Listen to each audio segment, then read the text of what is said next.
কাজল দা উনি হচ্ছেন বীরভূম জেলার যুব আইকন।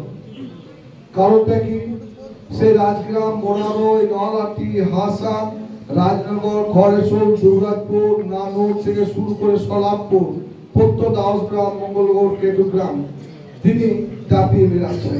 সত্যি যুব আইকন। এখানে যুব আইকন বলছি, বিজু সাহেব বলেছেন, আমি বলছি যে এরকম একটা তাজা জেলা পরিষদের সভাধিপতি, তিনি শুধু উন্নয়ন করছেন না, প্রত্যেকটি খুঁটিনাটি একদম খেলার মাঠ থেকে জমিতে ধান কাটাতে শুরু করে কৃষকের এবং যিনি জেলে মাছ ধরাতে শুরু করে সব জায়গায় তিনি খবর রাখেন। সুস্থ মানুষের সেবার জন্য তিনি অক্লান্ত পরিশ্রম করছেন। আমরা টিভিতে বা ফেসবুকে মিডিয়ায় দেখছি লোবা, পদুমা, হেতমপুর অগণিত খেতে মানুষ, বিভিন্ন ধর্মের মানুষ তাকে দেখার জন্য এবং স্পর্শ করার জন্য ছুটে আসছে। তার কি জনপ্রিয়তা! গত যে লোকসভা 2024-এ বীরভূম লোকসভা এবং বোলপুর লোকসভা, তার নেতৃত্বে বিপুল ভোটে আমাদের শতাব্দীকে এবং অসিতটাকে রেকর্ড ভোটে জিতিয়ে পাঠিয়েছেন। তার কেন্দ্র নানুরে 84,000 প্লাস ভোটে জিতিয়েছে। কারণ কি, তিনি সাধারণ মানুষের কথা ভাবেন, কিছু করার চেষ্টা করেন। সকাল থেকে সন্ধ্যে পর্যন্ত তার দরবার খোলা থাকে। হয়তো আপনারা জানবেন যে তিনি হচ্ছেন শহীদ পরিবার সন্তান, বীরভূমের বীর সন্তান। আমাদের মাননীয় মুখ্যমন্ত্রী মমতা বন্দ্যোপাধ্যায় এবং আমাদের সেনাপতি অভিষেক বন্দ্যোপাধ্যায় আমাদের জেলা পরিষদে এই চেয়ারে তাকে বসিয়েছেন। সেদিন তিনি নিরলসভাবে মানুষের সেবা করে চলেছেন এবং কেউ জেলা পরিষদে ঘুরে আসে না, প্রত্যেকে তার কথা শুনে করার চেষ্টা করে। এখন দেখুন এশিয়া, যেহেতু আমি এসসি ওবিসি মাননীয় মুখ্যমন্ত্রী এবং সেনাপতি অভিষেক বন্দ্যোপাধ্যায় আমাকে জেলা দায়িত্ব দিয়েছে। এখানে খেতে খাওয়া মানুষ, এসসি সম্প্রদায়, ওবিসি শ্রেণীর মানুষ আছে। এসআর সম্বন্ধে আমরা সবচেয়ে ভীত।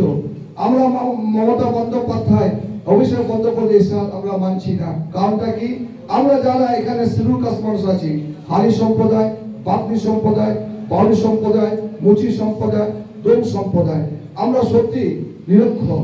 আজকে আমাদের পার্টির ছেলেরা যদি না থাকতো, আজকে আমরা অনাথ হয়ে যেতাম এবং ডিটেনশন ক্যাম্প আমাদের পাঠিয়ে দিত। যে আজকে কাজল দা দেখেছেন এসআর থেকে, সে সকাল থেকে ছুটে আসছে এবং এই এখন বীরভূম জেলা আমাদের পূর্ব আকাশে নতুন সূর্য, তার দিকে তার আলোয় আমরা আলোকিত। সে যেভাবে জেলা চালাচ্ছে, আগামী দিনে বীরভূম জেলা পরিষদ অনেকগুলো বিষয়ে ফার্স্ট হয়েছে, আগামী দিনে আরো ফার্স্ট হবে। আমি সকলকে শ্রদ্ধা, নমস্কার, সালাম, প্রণাম, আদাব জানিয়ে আমার বক্তব্য শেষ করছি। এই কারণে একটু বাস্তব সত্য, লালু ব্লকে পাপুরি গ্রামে এসব পরিবারের ছেলে কাজল শেখ এবং তার পরিবারের তিনজন সদস্য সিপিএমের ঠেকানে বাহিনীর হাতে নিহত হয়েছে। তারপরেও তিনি আজ রাজনীতির ময়দানে ভগবানের কৃপায়, আল্লাহর দোয়ায় তিনি একটা বর্তমান বীরভূম জেলা পরিষদের সভাধিপতির জায়গায় থেকেও কখনো কাজ করে তিনি অহংকার দেখাচ্ছেন। তাই আসুন আমরা দুর্গাপুরের নবদিগন্ত সৃষ্টি করি, যেটা আমরা শুরু করেছিলাম সিপিএমকে পরাস্ত করে আমরা পৌরসভা দখল করেছিলাম এবং সেই পৌরসভা দখলের পর পুলিশ পান্ডের নেতৃত্বে যে পৌরসভা গঠিত হয়, সেই পৌরসভা আজ গভীরভাবে তৈরি হয়েছে। এটা দেখার বিষয়। আসুন বাকি দিনগুলো আমাদের কাউন্সিলর বা যারা রয়েছে সকলেই আমার ভাই বোনের মতো। আমি যখন রাজনীতি শুরু করেছিলাম অনেকের জন্মই নেই, তাদের কাছে আমার বিনীত অনুরোধ, আমাদের ভাই ভাইয়ের কোনো যন্ত্র নয়, আমাদের ভাই ভাইয়ের মধ্যে কোনো সংশয় নয়, একত্রিত হয়ে দুর্গাপুর উন্নয়নের স্বার্থে আমরা কাজল শেখ যেমন পৌর কমিটির সদস্য হয়েও সারা বীরভূম জেলায় দাপিয়ে বেড়াচ্ছেন, সেটা বললে ভুল হয়, মানুষের সংগঠিত করেছে, চেষ্টা করছে। সেই সংগঠনের পাশে থেকে আমরা দুর্গাপুরকে সমৃদ্ধশালী করি, আমরা ভাই বোনের মতো রাস্তা হাঁটি, দুর্গাপুরের মানুষকে আমরা সবাই মিলে গৌরবান্বিত করি। কয়েকদিন আগে দেখছিলাম জঙ্গিপুর, বড়োয়া, মুর্শিদাবাদের বিভিন্ন জায়গায় তিনি ছুটে বেড়াচ্ছেন।